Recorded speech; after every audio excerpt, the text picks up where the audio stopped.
So this is the second session of the end-to-end network new economics discussion series for September through November of 2025. So welcome aboard, everybody. Dirk, is your mic working now? Yes, sir. Oh, It is. good.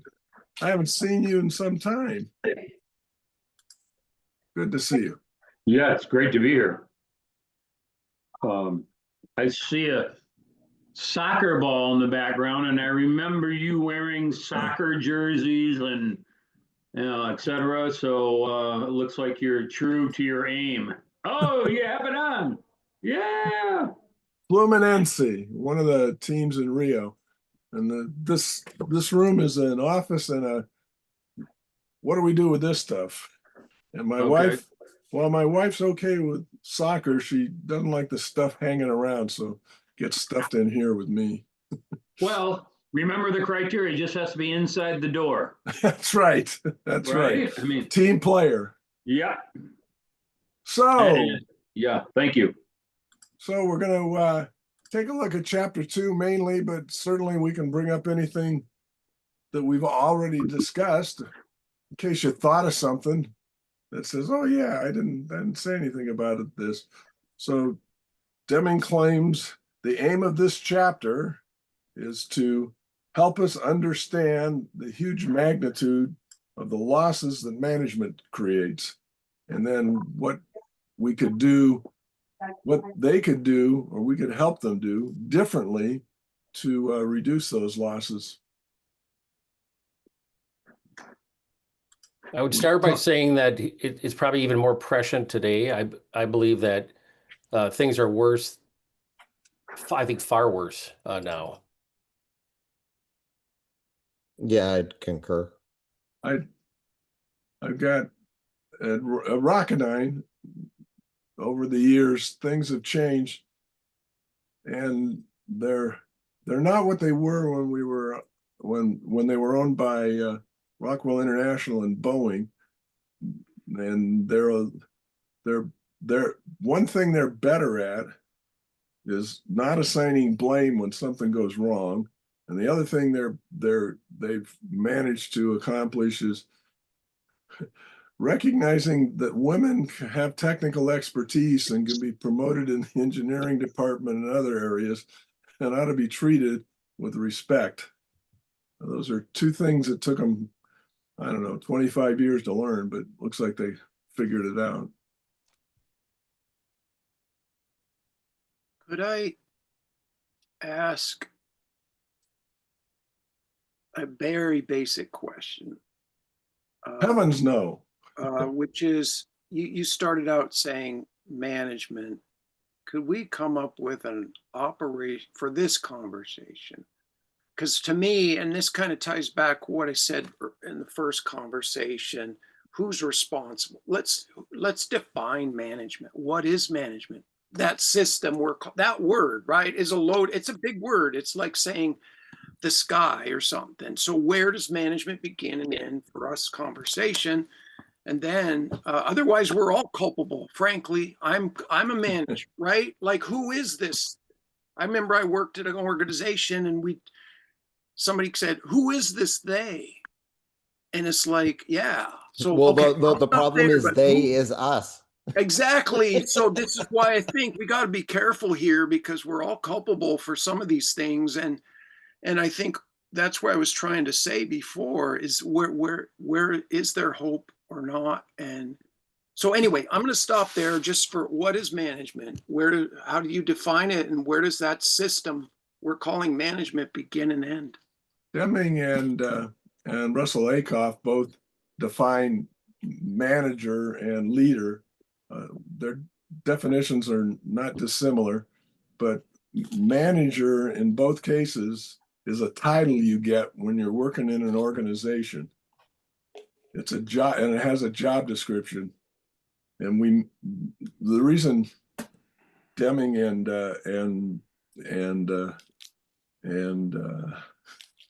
Akoff make a distinction is anybody in an organization can be a leader because it's not a position, it's a way of doing things.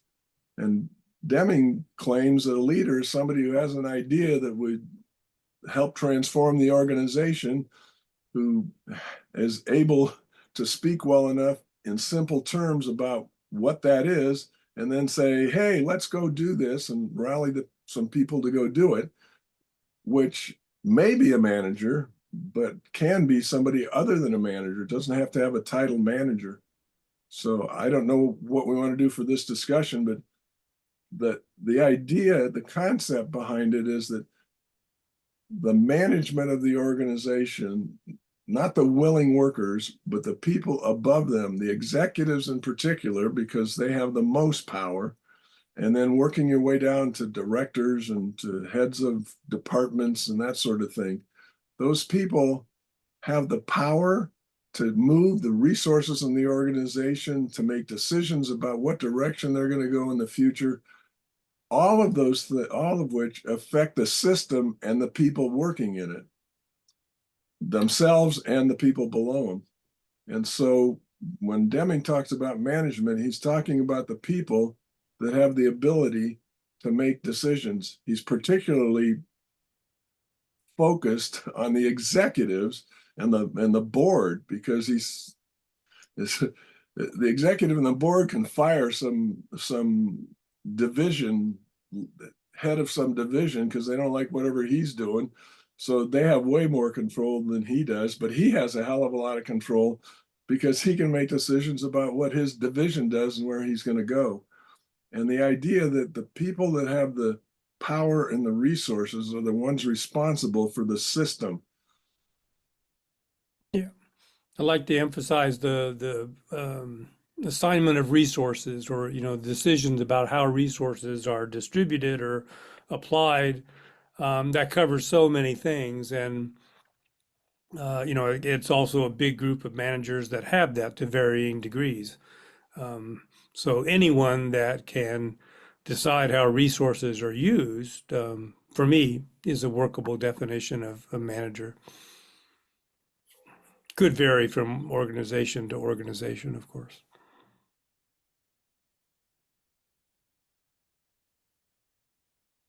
And the key is that those decisions about where to spend resources and what to spend them on are a huge factor in what happens everywhere else in the organization. And so when something, the executives, I was I don't know, sort of a facilitator for the VP of quality at Rocketdyne for a while, and in that position, I poked him and the executives, because when there was an executive meeting with the president and the VPs, he hauled me along so I could say a few things, although he didn't like me to talk sometimes because I didn't say things that fit in with his mental model. But what I discovered with those folks is they have the feeling that if something goes wrong, the system is broken. And I kept trying to tell them, no, the system you have is perfectly designed to get that result. And sometimes that result shows up. Nothing's broken. You have a Village Mercury, and you're in a Formula One race, and you think you have a Formula One car. It's not a broken Formula One car. It's a perfectly functioning Mercury Villager. And you have to change the way you operate if you want that kind of thing not to happen anymore. You can't just run off and say, well, look, this is what caused it. We're going to fix that, and everything's better. It's the distinction between common cause and special cause variation. They think every time something doesn't go the way they want, it's a special cause. It needs to be tracked down and eliminated and attacked.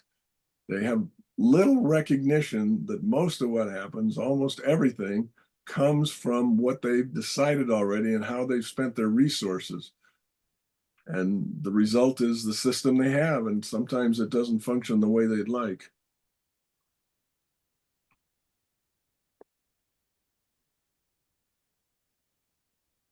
Scott, you buying into that? No, The no, I definition? see a difference in degree, but not a difference in kind.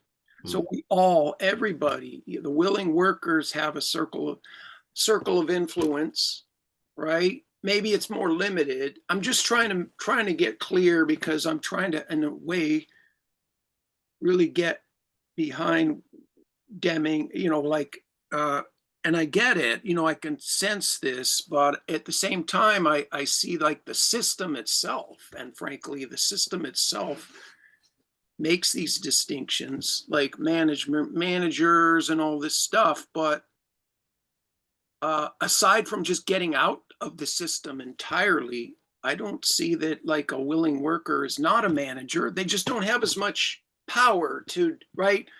I Well, can choose to go to the bathroom at this sometimes. Some of them may not, like, right? An extreme case, a prisoner, right, can't even choose where to go. But in a hierarchical, or all I'm hearing is it's really just based on the hierarchy from the industrial age, right? Or military, or however, that's how we're making distinctions. But I'm not seeing management being that clear, other than I mean, the more influence you have, the more you can maybe change that system, right? Wherever the boundaries are of it. Yes, that's Deming's point. The willing worker can do a lot of stuff, but he can't change the system. Well, he can change the system. He has the influence in, right? There's a circle. I see it, and maybe I'm wrong, and you guys, there's a circle of influence he has, like at his desk, the system in his little cubicle, to a degree, right? Maybe he can't change the carpet, but he can move things around on his desk. I'm just making up a scenario. Yeah. We all Have do it, you- right? I sit at some jobs and that's all you can do, right? Or you could choose to sit on your phone and watch videos, cat videos, or right, and then do work. Or I'm just giving you some examples of systems that we have. And I'd say I'm a manager of that limited system. And I kind of see the managers going up. They don't have free reign either. They feel stuck. I would bet that executives feel like they're beholden to shareholders, and they got to play the game of profits and losses. I don't know. Sure, And yet all that is true. shareholders are very indirect control of anything. They don't really control what goes down on what happens on the shop floor. The management, Deming, when he was working with the executives, they used to complain that their biggest problem was the union. And Deming said the union is part of the system. You need to learn to work with the union. And I think one possibly related concept is given authority versus referent authority. A manager has given authority, a leader has referent authority in some cases. A leader might also have given authority, but when we have the authority to make a change to the system, we have the authority to define the system, to recognize it, and we have the authority to try and bring in perspectives from outside the system. But a willing worker might have referent authority, be perceived as somebody that's knowledgeable, aware, mindful, interesting, good communicator, but they may have zero given authority to make changes on a system, an organization, a company. So that's one of those concepts that comes to my mind is given authority versus referent authority. I don't know if that helps, but sharing that. yeah, Deming pokes at management because they run organizations, but they don't have a theory of how to manage. Just running organizations and doing this and doing that. They have no theory of how management ought to work, what management is, how to make it work, to get the organization to optimize, get everybody to understand his place or her place in the organization, who he depends on and who depends on him, and what needs doing at any time in order for things to function well. And he's adamant that management without theory is why we're where we are. This is the best you can do when you don't have a theory. You just run off and start doing stuff and hope everything works. You're copying basically what's been done for many years, and it may not have been very effective all those years, and it certainly isn't effective right now. Is not very effective right now. To me, it was kind of when I was picturing when he was talking about management and leadership as being the ones that are setting the direction or the goals.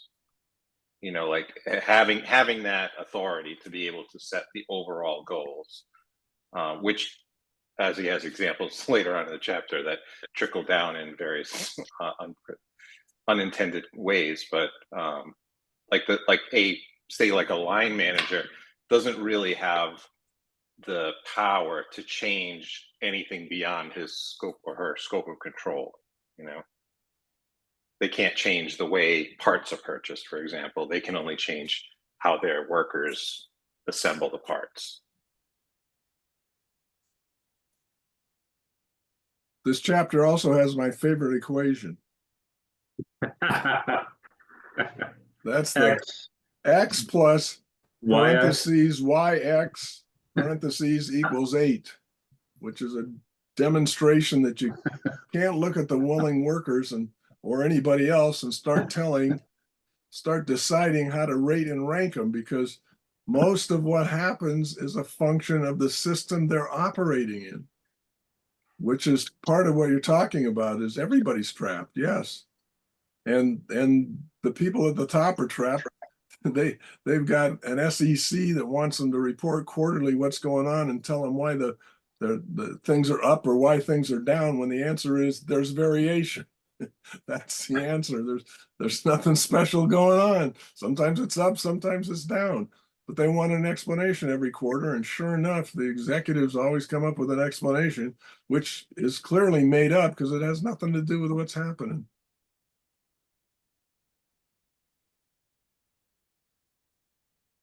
I think all of these comments that we're hearing and making just really emphasize the principle of interdependence, which is not something we don't. It's not something we try to cultivate. Sometimes I find people say, "Well, I'm going to try and create more interdependence." Interdependence is just a fact of life. It is, and we ignore it at our peril. And more than likely, there's an interdependent relationship, even if we don't see it. And sometimes, there's a distance between the two things, the two factors, or cause and effect, but it's there. And that, I think that fact, it doesn't absolve managers and high level, but it really does behoove them to pay attention to that, learn more about that, and appreciate it. I find that ignorance of interdependence is one of the more common symptoms in organizations that I've worked with. Well, Yeah. that's just the lack of knowledge of systems thinking, right? Systems thinking just is by default that interdependence view, right? Yeah, It's all about and people interdependence. can still find ways to ignore that. Yep. And well, people are forced to ignore that because of the way that some compensation systems are set up in organizations. Yeah. Procurement gets credit for lowering the purchase price of an item. But the rework that may be involved with the lowest bid in engineering and operations and quality and delayed shipments to the customer can be huge. But and the person who has the biggest control of the quality of the product coming in is procurement. But if their one metric is lowest cost and everybody else has to pay, then, well, why should procurement give a crap about the amount of rework wasn't that in operations and engineering and quality? Yeah. Wasn't that basically one of the examples in the chapter when he's talking about the the metro in DC, right? Yeah. And their escalators. Absolutely, And yes. every organization that you walk into, you will see that. If and Tim, you talk about X plus XY equals whatever. I would argue that in most organizations, it's X minus XY. The lack of interdependence is what hurts the company the most. Maybe. In fact, if the deploying interactions or between organizations is so huge, and you sum that all up, you get a huge negative after you're all said and done. You don't get a small positive, you just get a huge negative because of the poor interactions. And the example of the procurement or cheap but poor quality parts, the cost of the organization is tremendous. And until somebody realizes that and says, okay, operations said, guess what? Procurement, nice job getting cheapest quality or cheapest price, but it's costing me this much and I'm getting dinged because I can't get throughput on the floor. So at that point, you have to go beyond. We talked about, spheres of influence. At a certain point when operations gets hurt enough, they will go to procurement and say, hey, look, you have to get your suppliers in line or find a better supplier that's that can produce better parts consistently. And I think you should be willing to pay a little bit more.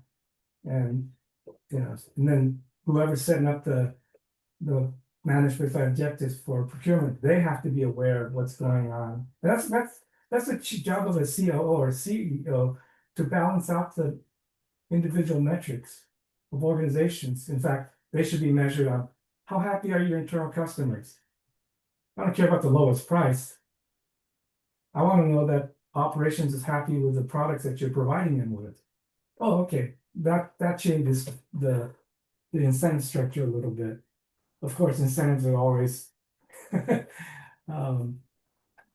negative in their own right too. So, but the incentive structure is one of those things that creates really rigid silos in most organizations. Yeah, and to Scott's point, that the willing workers affect the system, and the system affects the willing workers. That's how any system works.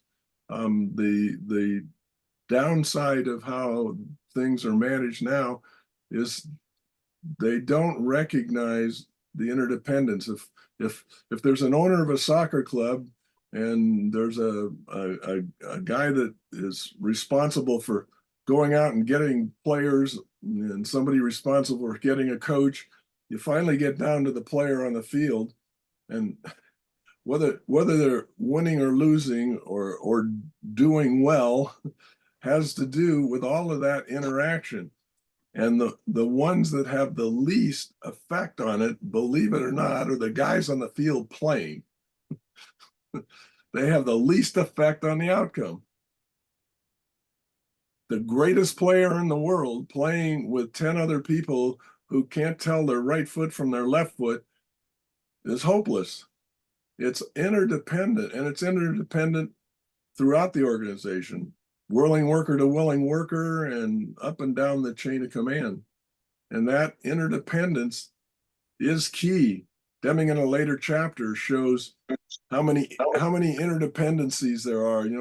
When you're trying to fix a system by working on the parts individually, like having rating and rankings where you take each person and say, well, if I get the best person in each of those positions, I'll have the best system. No, if you get the best interactions among the people, you will have a better system. And then he shows how many A plus B plus C plus D plus E, those are all individuals. But then there's an interaction, A to E, A to B, A to C, B to C, D to C, you go on. The number of interactions is huge. And if you manage the interactions, that's where the leverage is. Well, right, isn't that one of the challenges that like Fred Brooks in his Mythical Man Month work talks about, right?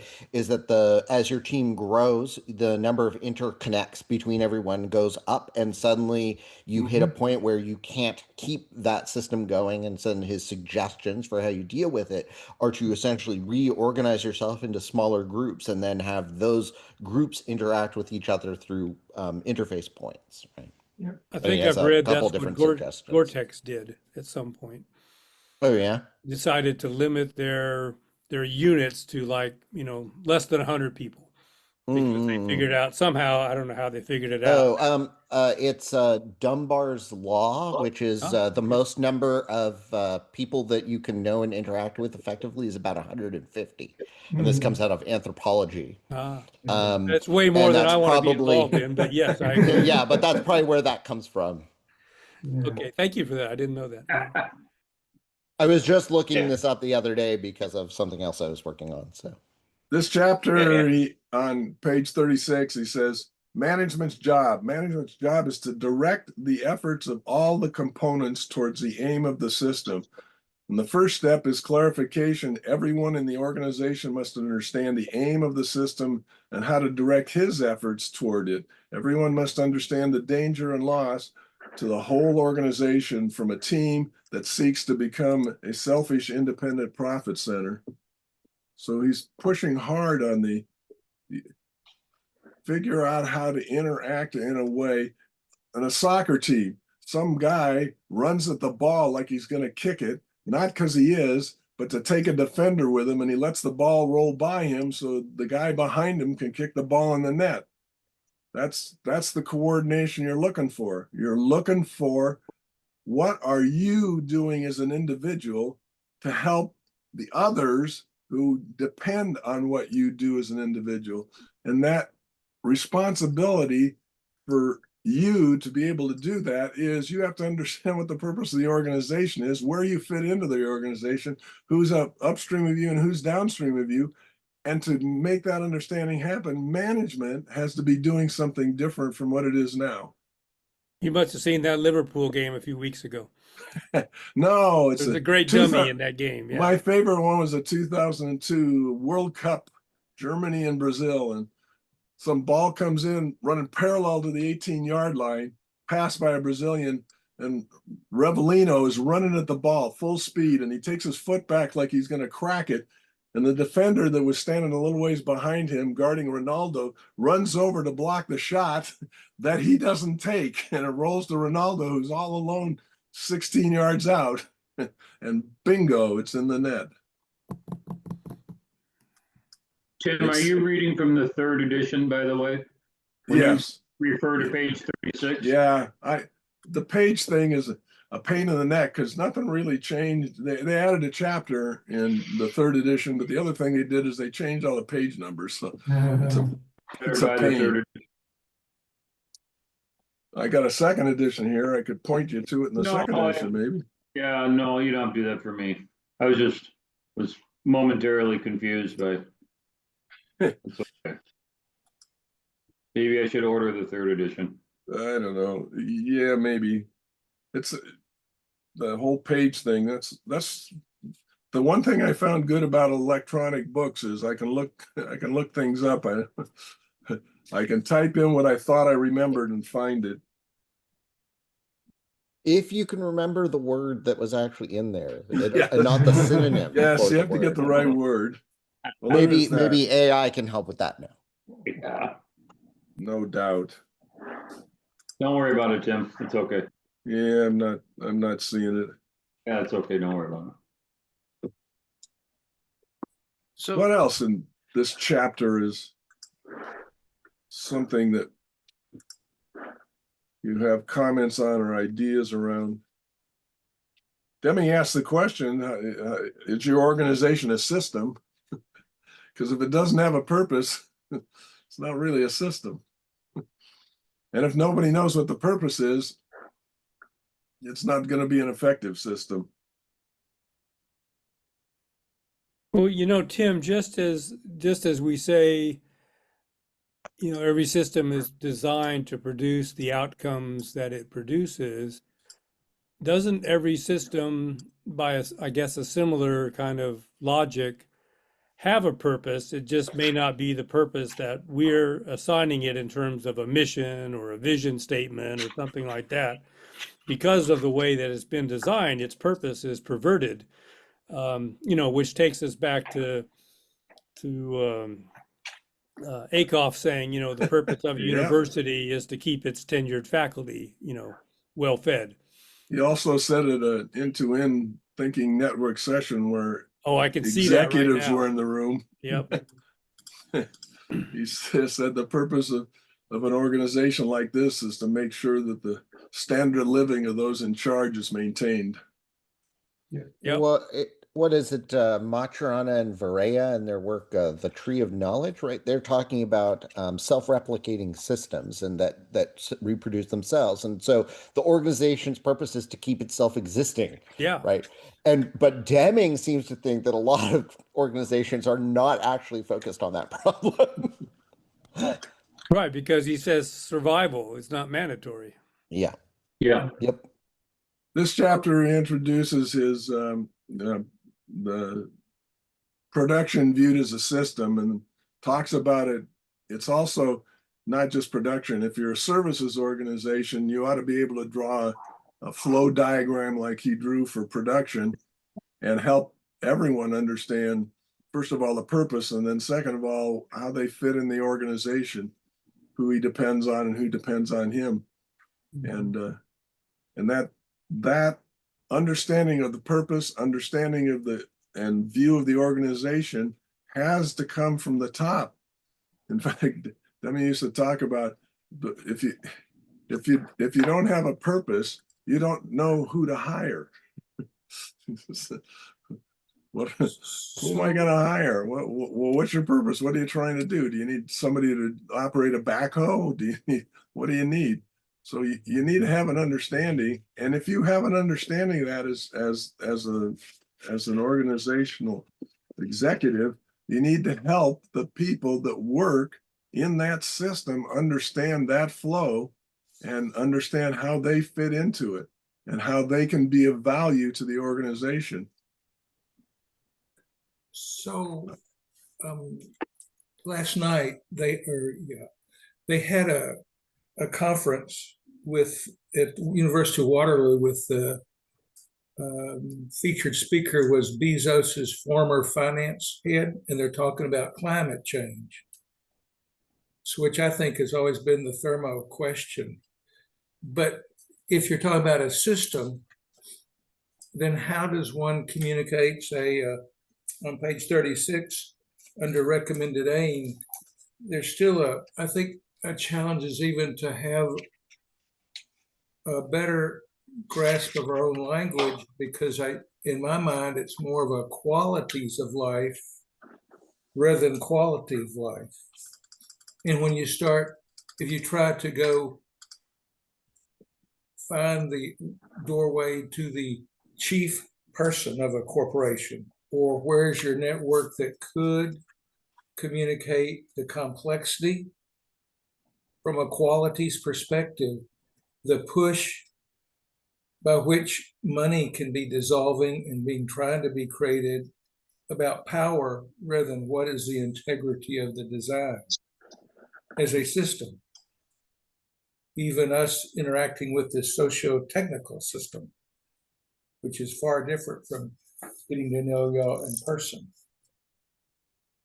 Yeah, a common idea is the aim of a system when you're talking about a for-profit company is to make profit. And as Akoff points out, that's not an aim. It's a necessary condition for survival. That's a different thing from an aim. Just as the aim of a human being is not to inhale oxygen and exhale carbon dioxide, is a necessary condition for surviving, but it's not a purpose. And most organizations are not clear on what their purpose is. And then secondly, organizations, even some that have a pretty good purpose, don't seem to have an understanding of how everything flows. They can't draw a diagram, or they haven't drawn a diagram of how stuff flows, like Deming did with production viewed as a system. And that makes it very difficult for people to understand how they fit in and what they need to be doing that is going to make things better. It's nearly impossible to help make things better when all you know is your job is to drill this hole and make it this size. Well, what are you going to do with that? You keep drilling that hole and making it that size, you don't even know what the damn hole's used for.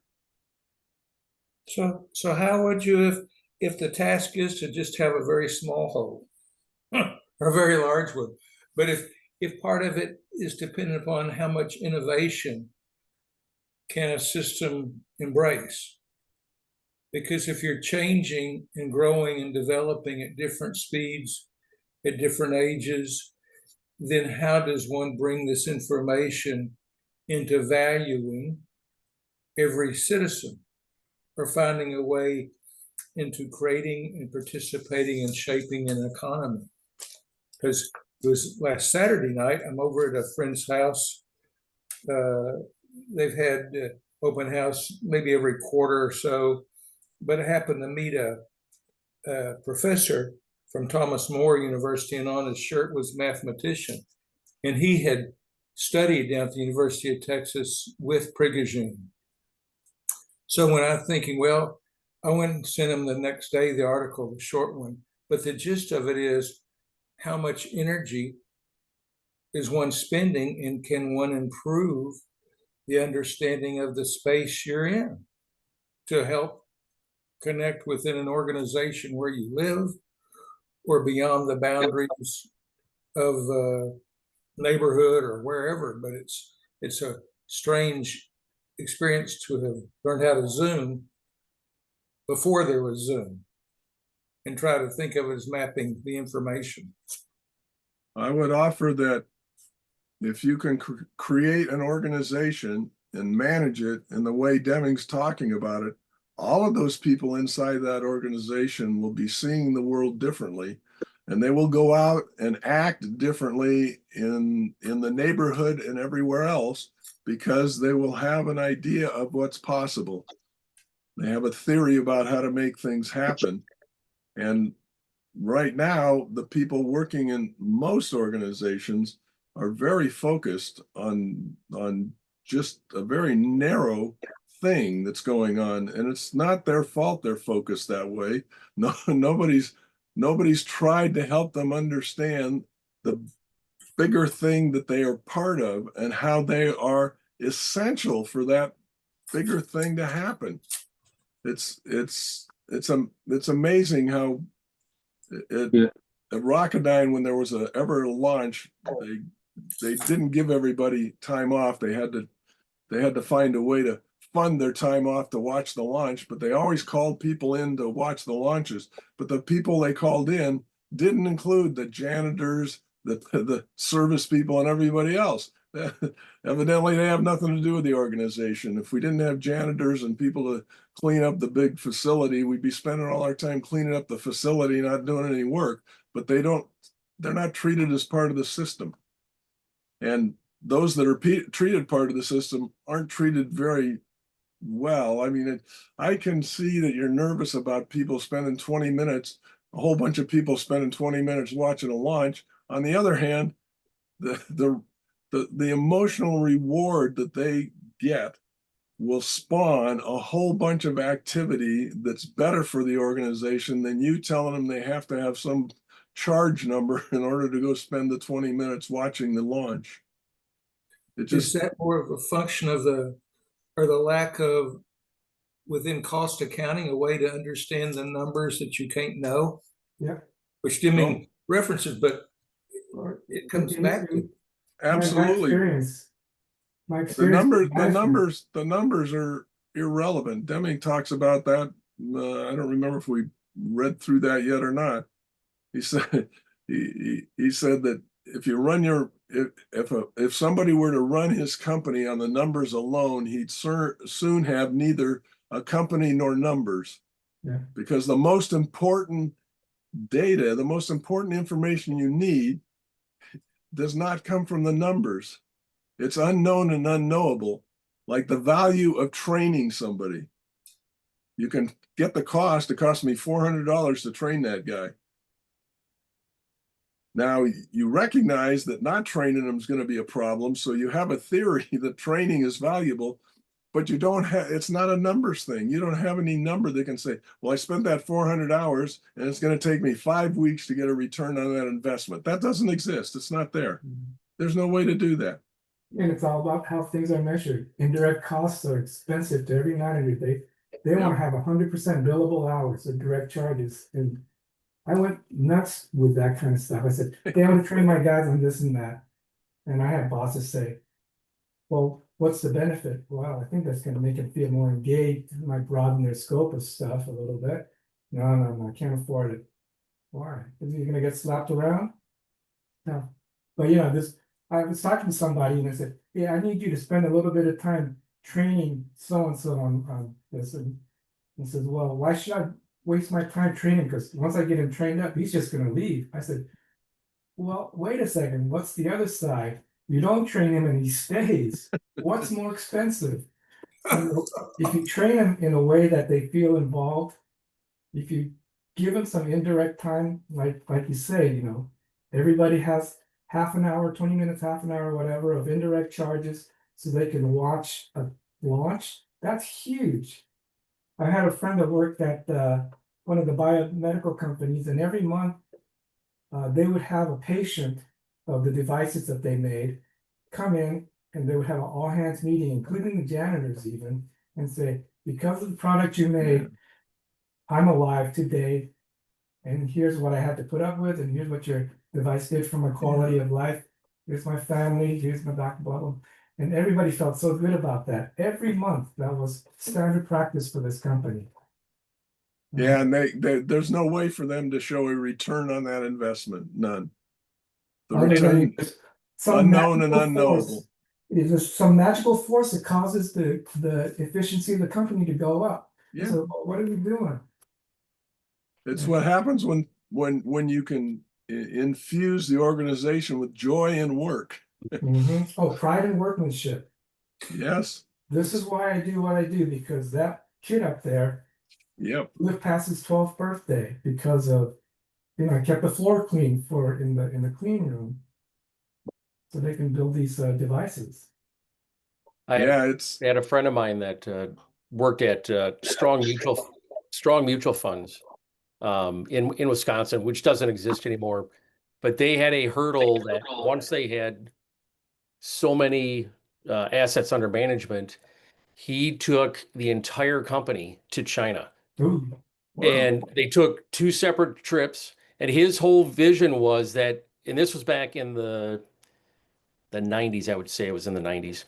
And his view was that, there was so much going on in China, people need to understand that, all the way down to the janitors. So 2 separate trips.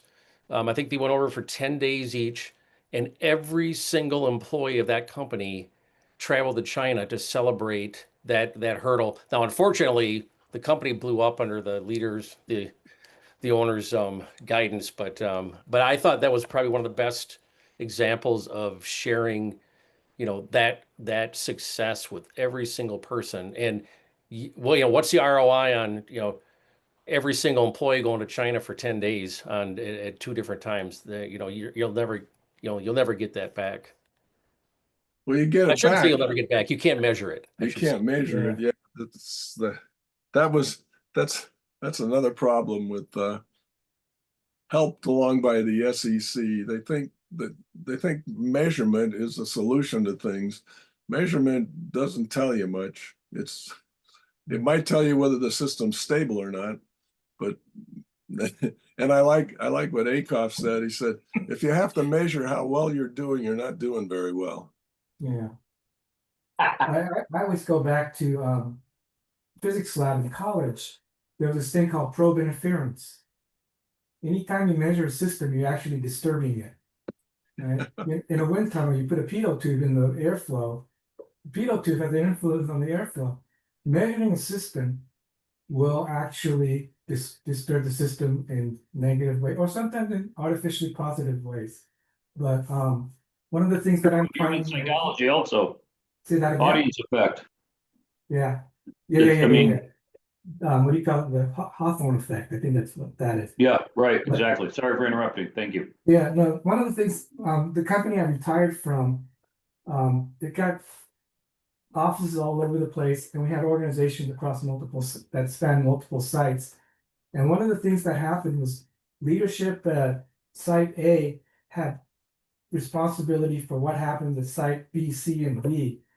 And they didn't want to travel because traveling is an expensive adventure for this company, a proposition. So what they did was set up this process by which every week, maybe more than every week, they have to put together a stack of PowerPoints or results for operations.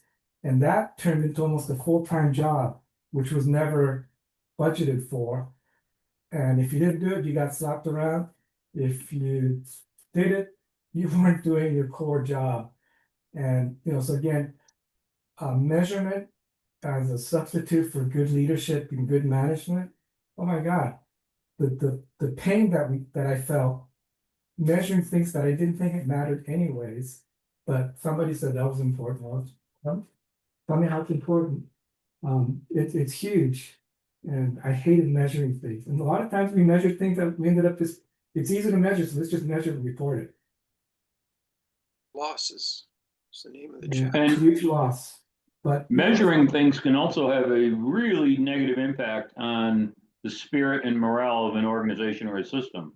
If yeah, you measure things and nobody cares or does anything about it, or it stops to understand, is it special or common cause, or do we care, and how does that relate to our method, our aim, and by what method?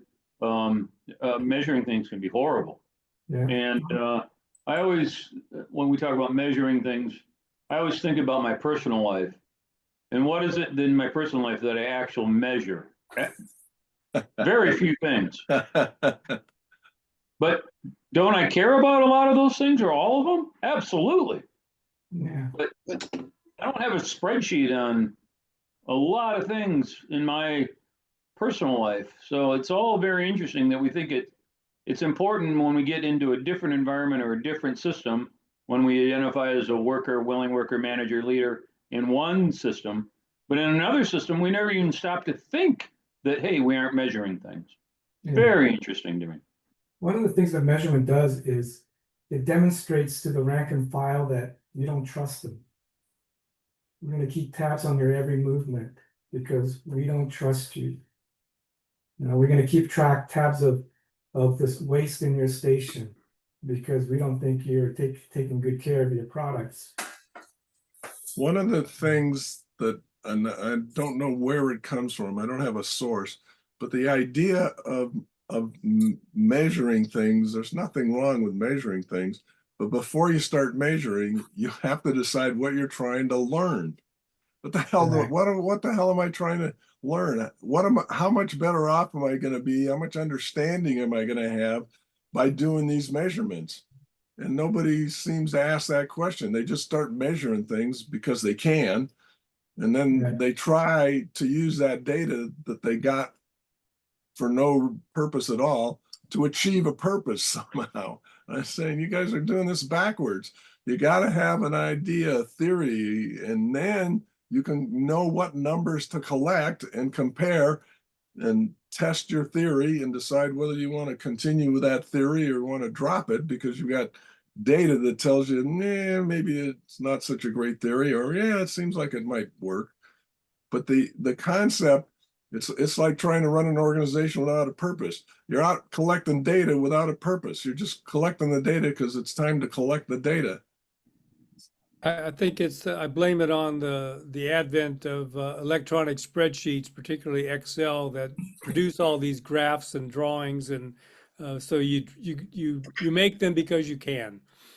Yeah. Yeah, I always like to think, like, if you collect all this data, what are you actually going to do with that data? Yeah. What actions are you going to take? Like when you ever see those big like control rooms with all the panels, like for emergencies, or the power company, whatever, the telephone company, right? They have all these screens up with all this kind of wonderful data, but what are they, like, what purpose is that for, right? What purpose is it to show all this stuff in a room?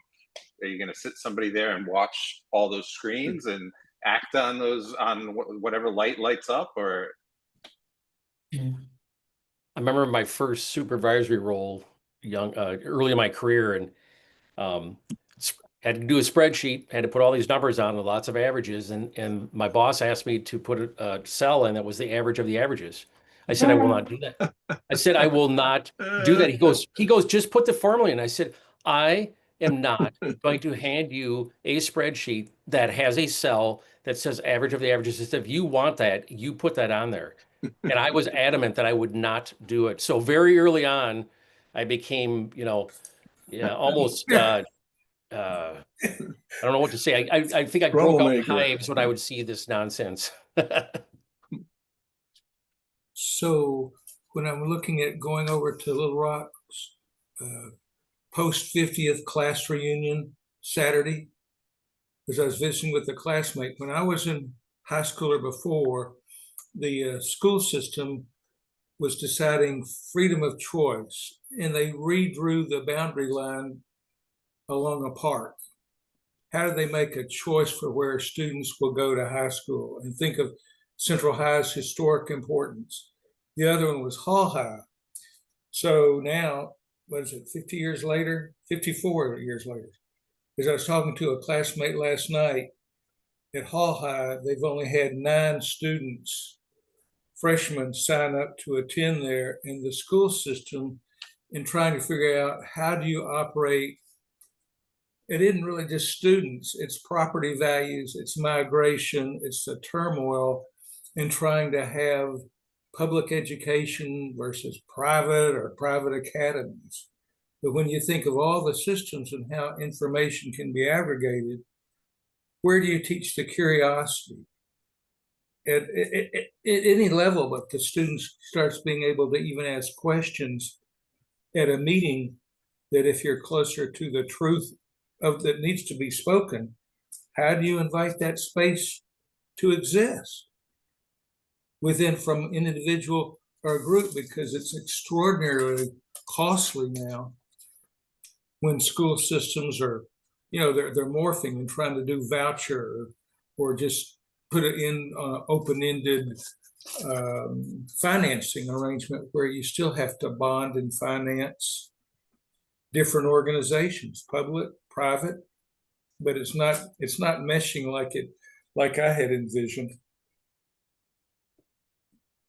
Yeah, Deming, the book is about not just for-profit companies, it's about industry, government, and education. So Deming recognized the difficulties in education, and they're very much the same as the difficulties in government and industry.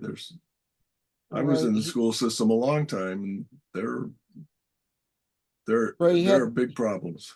He had that whole segment at the end talking about the what was it, Education 2000, or one of the many reports that they've generated. I feel like as long as I've been interested in educational policy, there have been new versions of something like that, and I'm not aware. Has someone done a meta study of all of those and be like, so have we accomplished any of these goals?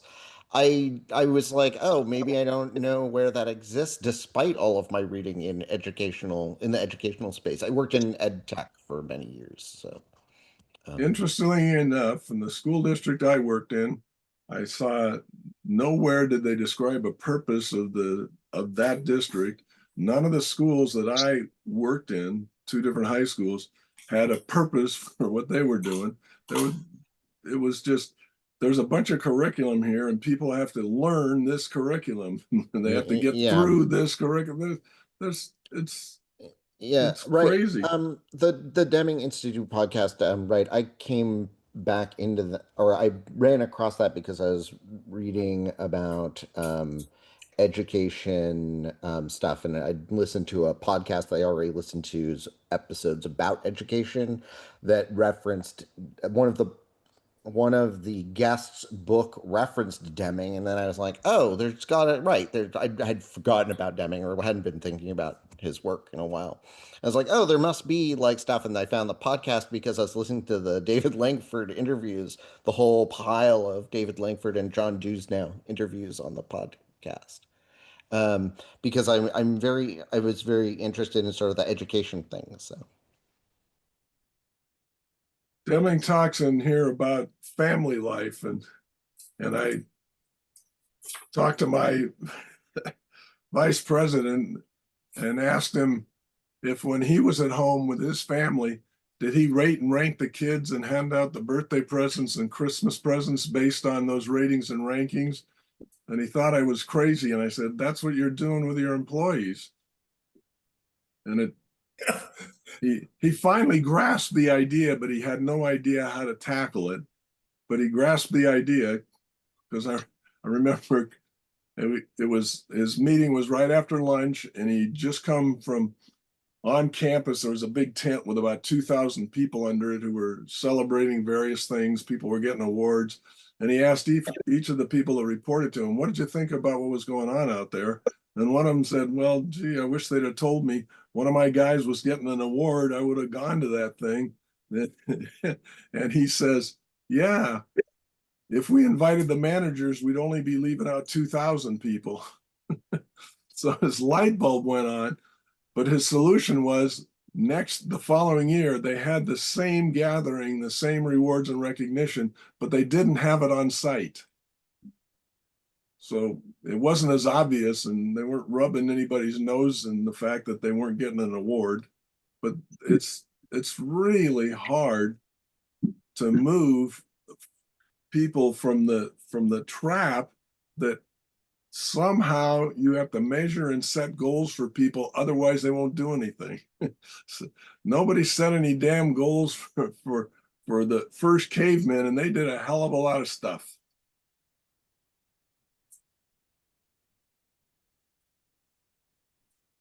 Growing up, I remember starting about 7th grade, they told me I had to have goals, and I sort of looked around and noticed my parents didn't have goals that they were striving for, and then none of the neighborhood adults had goals they were striving for. And say, so why at 13 years old do I need to be worrying about goals? These perfectly functioning individuals in the world don't do that. Why am I worried about that? But all the way through school, I heard that. Got to set goals, got to set goals. And that started in elementary or junior high? 7th grade. They didn't bother about it, I guess, when we were in 1st through 6th grade, because I don't know, I'm not sure why. I'm not sure why they do a lot of things in school. Brendan was going to a school which was kind of neat.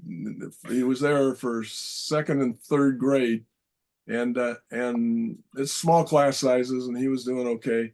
And they handed papers back, so you'd do work, and they'd hand papers back, and they'd show you what you'd done wrong, but they didn't put A, B, or C, or D on them. They just did that.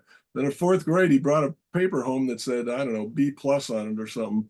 So I went in to talk to the teacher, and I said, I need to understand what happens physiologically in a kid's brain that happens between 3rd grade and 4th grade that makes giving him a grade for an assignment a good thing to do.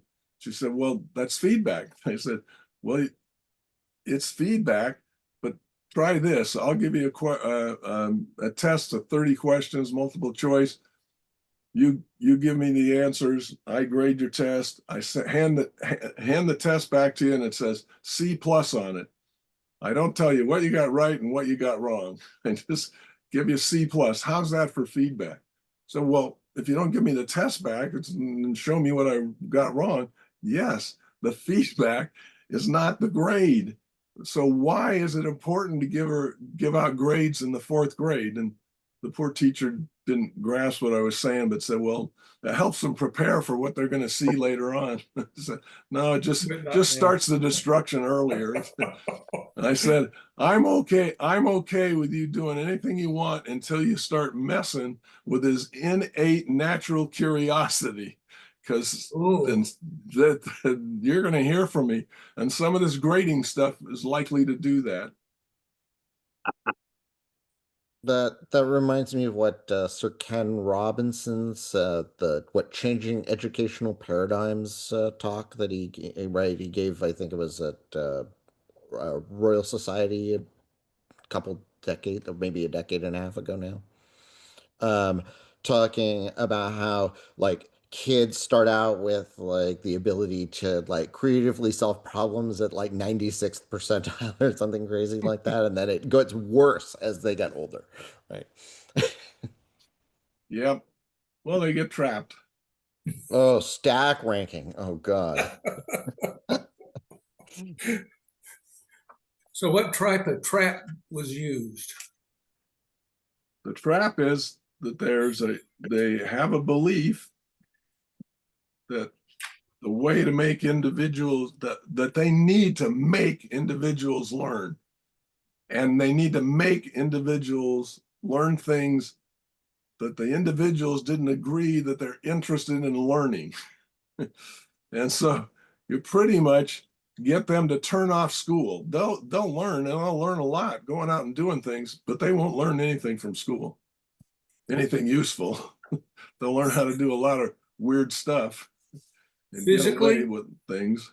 I mean, it's one thing to get hit, or another one, even the power of a teacher's word can stay with you and can begin to shut down parts of your physiology. But I didn't know how you, if you still want to look at what's happening, then how do you go to medical science or medical arts to try to understand the verb of joy?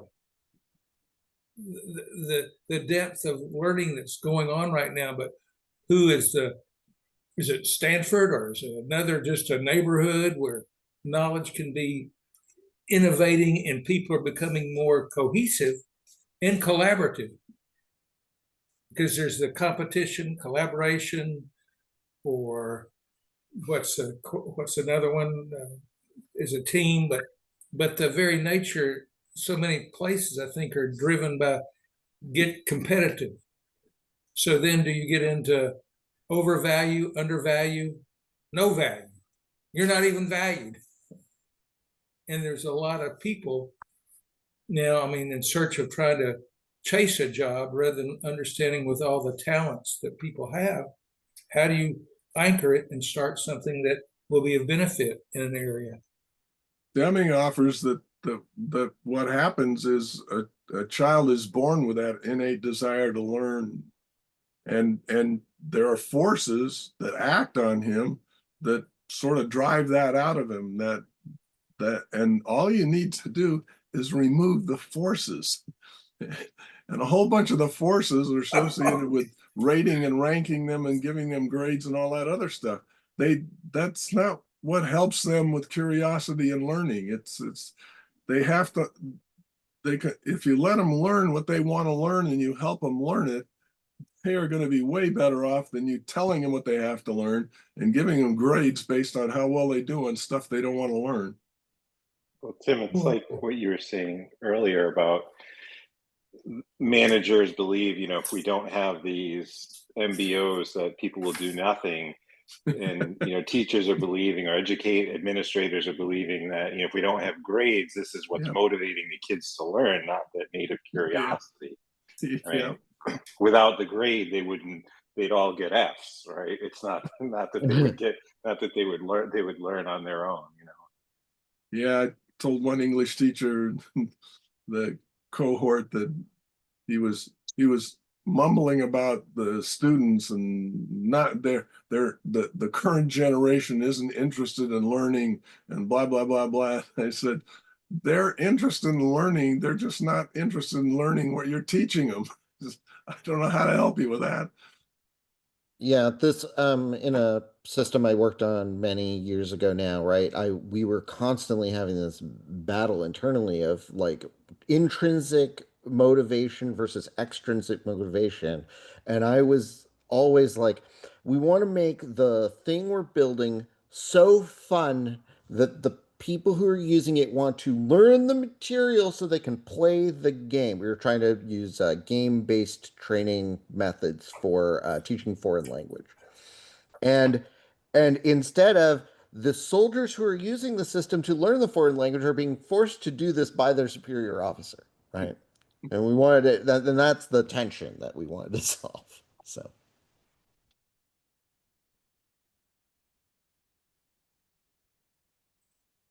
So what other stuff have we got in here? He's got some examples toward the tag end illustrations. And that you talk about cooperation and competition, and there's Alfie Kohn has written some great things. I really like his perspective on things. Punished by rewards is one of them. The schools our children deserve is another. Gosh, there's another one I liked a lot, but he's coming from the perspective that, and he has a lot of evidence and shares it because he's coming from a perspective that a whole lot of the rest of the world doesn't believe. When you offer incentives to get something done, to get a task done, or a simple or a complicated thing done, when you offer rewards to how well you do on that task, the performance is worse than if you just tell them, here's something to do, go do it. And all the evidence from more than 30 years indicates that it's counterproductive to give out rewards for these things. So we have information that indicates the effectiveness of rewards is counterproductive, and yet we can't pull ourselves away from that. And it results in competition and interferes with cooperation. In fact, if you help somebody else on the test or with his homework, it's cheating. It's not cooperating. And so we've gone into the belief that we have to motivate people who are already motivated, and we just have to tap in to what they're interested in. And there's no amount of rating and ranking them that's going to help. And with Alfie Cohen's data that he's got in several of his books on what it does in the laboratory when they have two challenges. One of them was a neat challenge. You're given a box of matches and you're given a candle and you're given however long it takes to figure out how to mount a candle on the wall. And you're supposed to figure out, dump the candles out of the box. Oh, you got matches too. Dump the candles out of the box, light a match, get some wax on the end of the match, and mount the box that came with it on the wall. Then you can put the candle in the box on the wall. Now, I never would have figured that out in 100 years, but they gave people rewards for doing it, and they gave others, they didn't give them any rewards. The unrewarded people got the job done sooner than the rewarded people. And in all the cases of all the kinds of tests they did with the same kind of thing, the rewarded group always did worse than the group that was not rewarded. And yet we're stuck with this, everything's a competition. Alfie said something that I thought was great. He says, I can knit a sweater that makes me happy and satisfied without comparing it to a sweater you or anybody else made. But we seem to be, our mental model seems to be everything's a competition, especially in the US, but it's not limited to the US by any means. Everything's a competition. Oh, what was the Arrival? Was that the movie with the space aliens? I don't remember it. Yeah. Right, right. It's right, but the sort of conceit of the story is that the way you think about the problem constrains like what conversations you can have, and that feels very related to what metaphors we live by, which is I'm forgetting the name of the author right now, but right, that like we're constrained in our thinking by sort of like what things are in our mind. So how do The you good feel? news is we can change what things are in our mind. Yes, that's one of the nice things about humans. It is possible to do. It needs somebody who's willing to think about changing his or her mind, or at least discussing other perspectives. As Deming said, new knowledge comes from outside and by invitation. Mhm. Without the invitation, I took, Well, if it's not invitation, it's an invasion. yes, when I was working the Rocketdyne, one of the guys I reported to, director of quality, set out something that I thought was a bad idea, and I sent back to him, "This is a bad idea. You shouldn't be doing this." And I guess he'd been frustrated trying to figure out what he wanted to do to resolve whatever the problem was. And I don't even remember, but he said, "If you're so damn smart, what would you do?" He sent me an email. I thought that was an invitation, so I went down to his office. And it turned out to be an invitation because he let me talk to him about what he was doing and what I thought was wrong with it and what I thought might be a better way. So it was an invitation, but it could easily have been not an invitation. He just threw me out of the office. But how would you address the flare, his anger, or the way he communicated to you, and then the time lapse by which he could have cooled down? But if the meeting of the minds isn't occurring to experience the phenomena of profound learning, then something is amiss. Perhaps even more so now if the clock, the tempo of an organization, is being manipulated in a way that is potentially destructive. So, I mean, when we look back at our interaction with others, our own brain's speed, or trying to find our own path or create it, and love to learn. Well, I think that Deming helped me with understanding when I'm up against somebody who's adamant and whose brain is shut down for the moment. One of the things you can do is start asking, "Are you interested in listening to an other viewpoint or a different possibility?" And the answer is no. You may check with them later, but the answer is yes. You can start having a discussion. It's about, since new knowledge comes from outside, and by invitation, if you want to have an effect on somebody, you need to get invited. So you have to ask questions that will invite them. You'll have to ask questions that help them invite you in.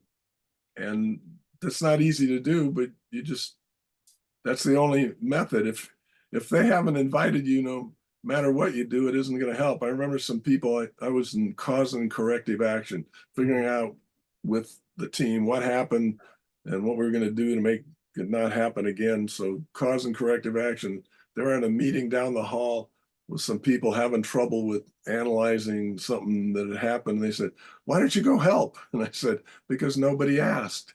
They said, "Well, yeah, but you're better at that than they are." And I said, "Yeah, I'm going to ride in with my white hat and tell all these talented people what the hell to do." I said, "No, if they want help, they'll ask. There's nothing, I don't have a problem with helping them if they ask, but I'm not marching in there."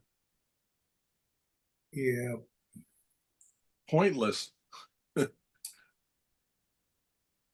So have you ever imagined or tried to map out that sort of delayed response, or by invitation only, or because that's the stuff that you can't, I don't think it's difficult to try, I think, to find measurement, if that's even the appropriate word, but to be sensitive to it, I think has to precede the healthier innovation, to the joy of working. Yeah, it's helping people take joy in work, which management ought to be doing. They ought to be creating a system that helps that. Requires some effort, which includes figuring out what gives those people joy.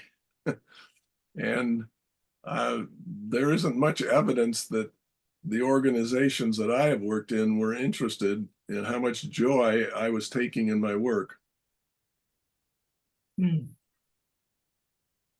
Back before I bumped into Deming, I didn't have an explanation. I just knew a bunch of stuff was wrong.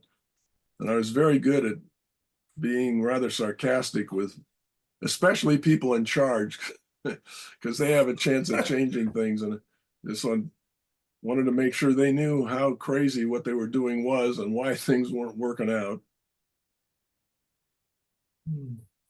one of the assistant principals that had to review what I was doing came to me afterwards and said, well, I like what you're doing, but it's not what you're supposed to be doing. And I said, okay, I'm going to keep doing it if it doesn't get in your way. And he says, well, I have to evaluate you every year. And I said, well, you could quit doing that. And he said, okay, that's a good idea. So I went and did what I wanted to do, and he didn't come in and evaluate and didn't have to write a bad report. So. Oh. Oh, wow. One quick comment, kind of not really a good segue, but I was really delighted to remember Gypsy Ranny and a little nod to her. She was wonderful. Yeah. And the comment in chapter 2 that I highlighted are costs are not the cause. Yeah. Costs are a result of the cause, I think. I'm embarrassed I can't put my finger on it, but anyway, as a brief comment, yeah, costs are not the causes. Costs come from causes, from Gypsy. Anyway, I always really appreciated her and her thought and her teaching about blind spots and our inability to know that we have blind spots and et cetera. So I just want to bring that up briefly. Yeah, Gypsy was great. We got her to Rocketdyne several times to talk with his executives, but it's when you're not there and when it's not a focused effort, there's some information that gets passed, but it doesn't really transform anybody. But she was fantastic. Yeah. I remember too hearing her talking to some GM executive when she was badgering GM about something. The GM executive says, well, I have 30 years of experience. And she shouts back, you have 1 year experience 30 times.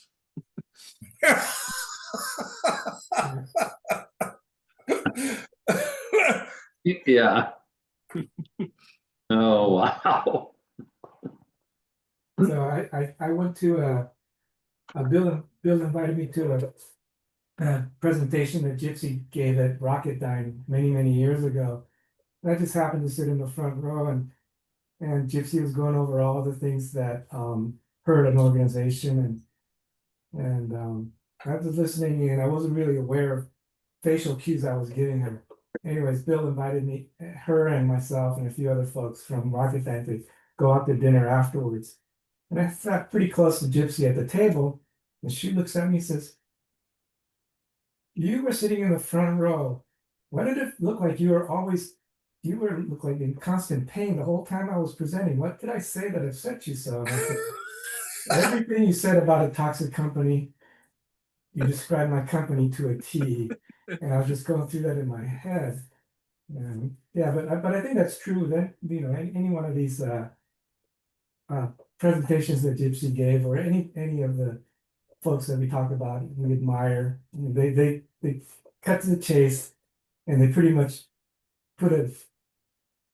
define very clearly some of the ills of the organizations that all the red pen companies that we all have belonged to and work within the system.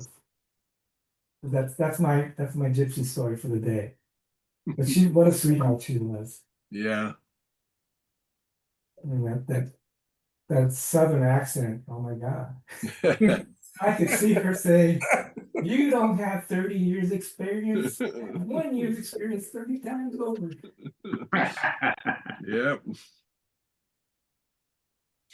It's Gypsy Rainey. R-A, what? R-A-I-N-E-Y? R-A-N-E-Y. Yeah.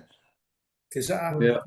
do you remember when we'd have the call-ins that were, I think Bill had started, but Gypsy was on it, and I've advocated a good part of my life for disability, and I used to be even on meds for mental health, and it's a little bit different. We've experienced discrimination, both whether you're on meds or not. But I think she was getting a little bit frustrated because I'd asked for reasonable accommodation when I'd first come on, and to understand how even if you start trying to advocate, there's a certain impact that can occur on the space, but it's also can be a challenge if people are set in their ways to how we communicate or fail to communicate. In Gypsy, so many people, I think, are learning how to even listen more intently with compassion within Deming's field, but it's like, how are you reading the book, so to speak? And then being able to come back and figure out, where do you ask the questions that need to be asked? Because to walk the qualities walk, it's an incredible eye-opener for seeing things differently, but there sure is a lot of resistance. And she was quite active in Nashville's arts community too, I believe. Yeah, the working with people, working with individuals or in groups of individuals, you have to be sensitive. They don't have the thoughts they have because they want to be anti whatever you're talking about. They have the thoughts they have because that's how they think.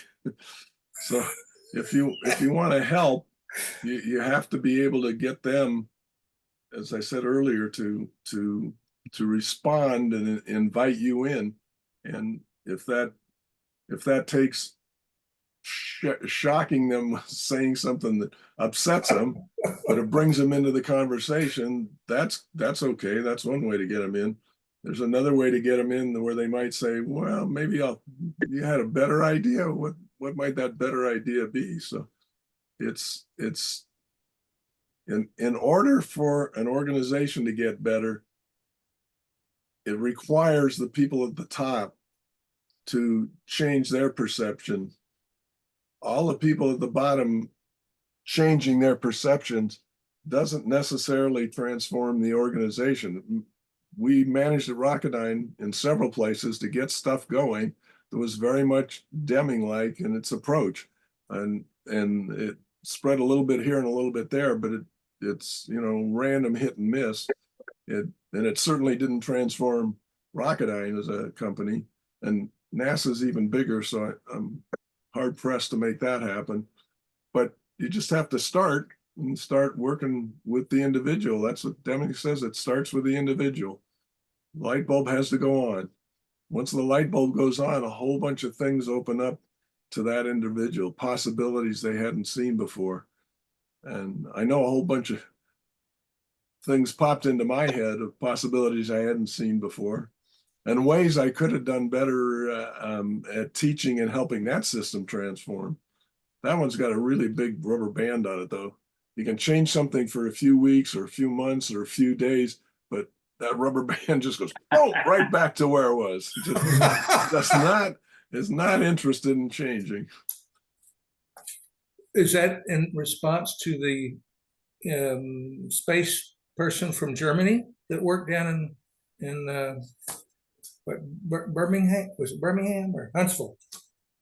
Huntsville's got a lot of going on.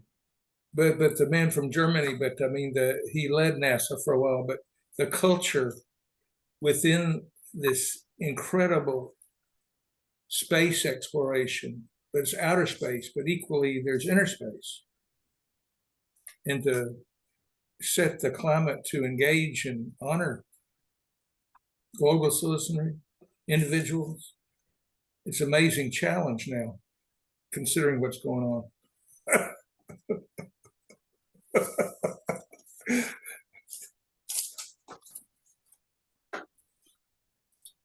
So what other intriguing things from chapter 2 or even chapter 1 might strike you? One thing quickly, for me on the second edition, page 41 at the bottom, it was the statement, if you can accomplish a goal without a method, then why were you not doing it last year? That just makes me giggle every time I read it. Yeah. I love Yes. that one sentence, incredible meaning for me. Not only is it humor and it's fun, it's funny, but it's very meaningful to me. I love that. 20 years before I'd seen anything at Deming's work. I think it was 20, might only been 10. No, it was pretty close to 20. I was going to my first interview as a Rocketdyne employee. And the interview was, I'm an employee, so the interview was to set my goals for the next year. So told me I had to come up with, not that I knew the job that well, but come up with 3 or 4 goals. And I came up with 3 or 4 goals. And then following year, sit down, we went through the 3 or 4 goals, and he rated me based on how those goals got accomplished. Then he set up a meeting so we could do the following year's goals. So I purposefully set up goals because I could see what was happening. I set up goals that I couldn't accomplish by myself. Impossible. So I set up 5 goals. Then the following year, he agrees, those look like good goals. The following year comes along and he looks at the first goal, and we're having the interview for the rating and ranking. He says, well, you didn't accomplish this, but that wasn't your fault. I said, yeah. And he said, oh, okay, well, I can't count that against you. The second one was okay because we got it accomplished. The third one was okay, but the fourth one was the same thing. So, hey, you didn't accomplish that. I said, yeah. He says, but it wasn't your fault. I said, yeah. And he says, for next year, you have to write down goals that only you are responsible for. And I said, I can't think of one. So how do you go from the you to the you, the singular to the plural, and understand that middle space? He recognized what I was saying. I also added a tagline. I said, and besides, whatever 5 goals I set up, if that's all I get done that year, you'll fire me. Yeah. I think there's a That's great corollary to that, which is how often have we had a supervisor ask us about their impact on our performance during that performance period? Yeah. Mostly not, but Right. we don't, there's not that insight, No. right? Well, Right. right. It seems like all these reviews, all of the employee evaluation systems, right? I like what we did 360 review at a company I worked for, and I felt like, oh, we're doing like talk about our managers and trying to like help them understand how to help us better, but nothing came of it. So what was like, and Yeah. I don't know, I worked at a company, it felt like we were doing review for the year. It took like 3 months. And like, Wasted time. so we spent a quarter of the year on this task, and it took up like 2 meetings a week for the first 3 months of the year, from like January to March. And I was like, what? Why? Yeah. Horrible. Thanks, everyone. I gotta go. This has been great Yeah, today. well, we've hit the time. Thank you. Anybody got any last comments? No, thank you for everybody's time and This is joining. I fantastic. appreciate it. Yeah, Thank you all. enjoying these. Good. Thanks all. The prep time for these is immense from my perspective. I'm finding the new economics like this horrible fractal that I've been invested in. And so I start like when I first read it, I guess that would have been over a decade ago. I was like, oh yeah, this is interesting. These are interesting ideas and whatever. And now I read it, I'm like, oh no, every paragraph, every sentence like connects to 1,000 things. I'm like, oh God, this is just taking forever. So it like took, for the 90 minutes here, I think I was reading the chapter plus taking notes plus generating, like collecting up links for 2.5 hours, maybe 3. Wow, So, You you're good? having fun. but it's good. It's good. So That's great. Thank you all. And I'll get this Thank posted. y'all too. We'll get this posted when we can. Okay, see you Thanks. next week. bye, y'all. Ciao. See ya. Bye, everybody. Bye.